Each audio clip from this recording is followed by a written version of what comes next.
कंत्राटी वीज कर्मचाऱ्यांनी बेमुदत संप पुकारलाय। महाराष्ट्र राज्य वीज मंडळ कंत्राटी कामगार संघटना संयुक्त कृती समितीच्या नेतृत्वात राज्यातील महावितरण, महानिर्मिती आणि महापारेषणचे कंत्राटी कर्मचारी विविध मागण्यांकरता मध्यरात्रीपासून संपावर जात आहेत।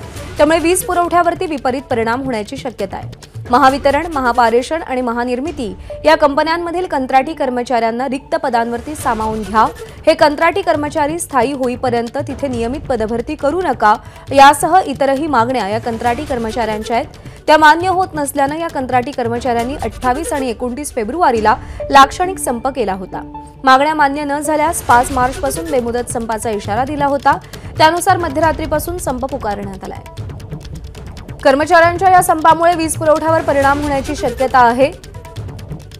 विविध मागण्यांसाठी हा संप पुकारण्यात आलेला आहे। महापारेषण, महावितरण आणि महानिर्मिती या कंपन्यांमधील कंत्राटी कर्मचाऱ्यांनी संप पुकारलाय।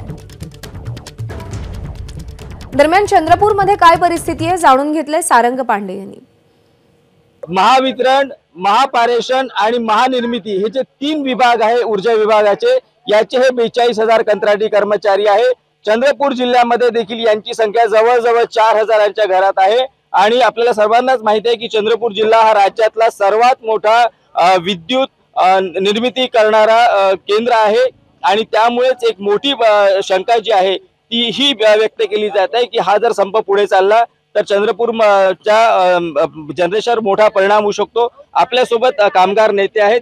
दादा, काय तुमच्या नेमक्या मागण्या आहे? कारण तुम्ही 2 दिवस आधी देखील 2 दिवसांचा देखील लाक्षणिक संप केला होता, मात्र तरी पुन्हा तुम्हाला अशा प्रकारे संपावर जाण्याची वेळ आली।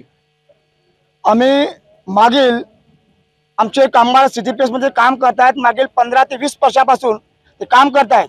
त्यांना जो पगार पाहिजे हा तुटपुंजा पगार आहे। 10 ते 12,000 आम्हाला पगार मिळतो। आमची जो पगारवाढ झाली पाहिजे, आमची जॉब सिक्युरिटी आहे। कारण इथं कामगार 60 वर्ष काम करतो, 60 वर्ष काम करून त्याला काही 1 रुपया जो रिटायर झाला ते मिळत नाही। त्याच्या कामाची शाश्वती काहीच नाही। तो ठेकेदार म्हणेल की आज बंद व्हा तर बंद व्हा, अशी परिस्थिती आलेली आहे। सध्या या आंदोलनाचा जनरेशनवर जरी काही परिणाम झाला नाही, मात्र हे जर आंदोलन लांबलं आणि अशाच प्रकारे जर कंत्राटी कामगार जर आपल्या मागण्यांवर ठाम राहिले तर राज्यामध्ये ऊर्जा संकट देखील निर्माण होण्याची शक्यता आहे। सारंग पांडे, एबीपी माझा, चंद्रपूर। एबीपी माझा, उघडा डोळे बघा नीट।